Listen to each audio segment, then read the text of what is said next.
जी अस्सलाम वालेकुम गाइस, क्या हाल चाल है। मैं थोड़ा उन्हें प्यारा भी असदुल्ला जोइया अज थोड़े वास्ते एक नया व्लॉग लैके आए हैं। 3 अदद बैटरी उन्होंने तुम चैक करावे, इनकी गारंटी किंदी ज़्यादा है, ये किहड़ी अच्छी बैटरी है, इन्होंने दोनों के 3 बैटरियों चो अंपेयर किहड़ी बैटरी दे ज़्यादा है। ये तुम देख सकते हैं 3 कंपनियां पर रख दी। मैक्स पावर बैटरी की रख दी, उसाका बैटरी रख दी, उस तो बाद AGS बैटरी देख सकते हैं तुम। 3 बैटरियां इन्हों के वारंटी कार्ड, इन्होंने 3 बैटरियों की वारंटी। ये 3 बैटरियां किस चीज़ वास्ते इस्तेमाल होंदियां न, घरे लाइट वास्ते, रक्शे वास्ते, गड्डी च भी ये बैटरियां रखिया जांदियां न। हुण तुहानूं असीं इहदी गारंटी चैक करवावांगे। गारंटी चैक करवाने तो बाद इहदा गारंटी कार्ड, उस तो बाद इहदे अंपेयर तुहानूं दिखा दईए पहले ही। मैक्स पावर कंपनी स्टार्ट करने जी। मैक्स पावर कंपनी की वारंटी है जी, वो थोड़ा अगे चैक कराने। देख सकते हैं तुम max power battery MX 55 SR 25 ampere 25 है जी। मैक्स पावर बैटरी के हदायत दी हुई हैं, तुम देख सकते हैं।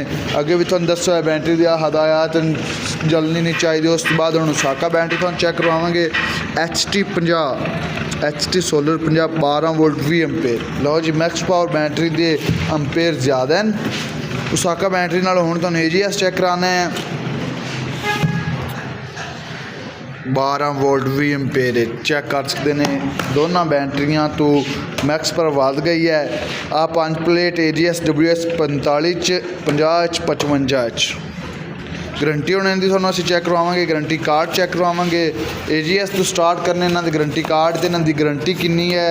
5 प्लेट ये ड्राई दी गई है, ड्राई नहीं, लो जी पानी वाली 5 प्लेट बैटरी है। इनकी गारंटी हम तुहानूं दिखाने जी। असी आ देख सकते हैं तुसीं इहदा गारंटी कार्ड, सब मामलात तुहाडे अगे रखे गए हैं।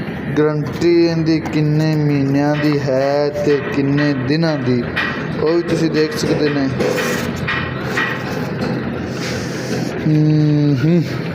1 महीने की गारंटी सिर्फ ही, कोई फायदा नहीं फिर तो इहदा जी। अंपेयर भी ज़्यादा तो गारंटी भी 1 महीने की, फिर की फायदा। शायद बाकी बैटरियों चक्की कंपनी तो बड़ी ब्रांड कही जाती है। हुण तुहानूं अगे चैक कराने उसाका बैटरी की शेप भी एंड ते तुहानूं चैक करवावांगे।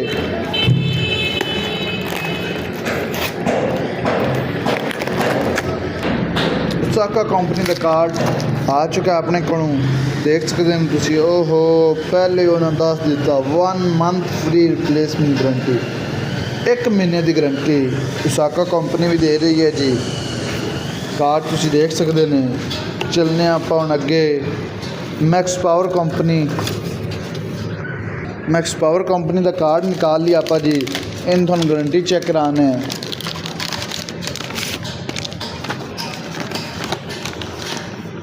हो 6 माह मुफ्त तब्दील वारंटी। सब तो ज़्यादा ampere guarantee max power company आ चुकी है।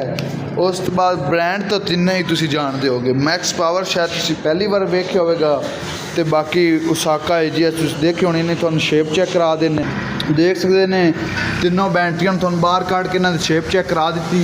उसाका बैटरी है, चेक कर सकते हैं तुसीं 5 प्लेट। उस तो बाद अगली बैटरी चेक कर सकते हैं AGS तो बाद आ गई मैक्स पावर। गारंटी के लिहाज नाल मैक्स पावर सब तो इन्हां 3 बैटरियां तो ज़्यादा चल रही है।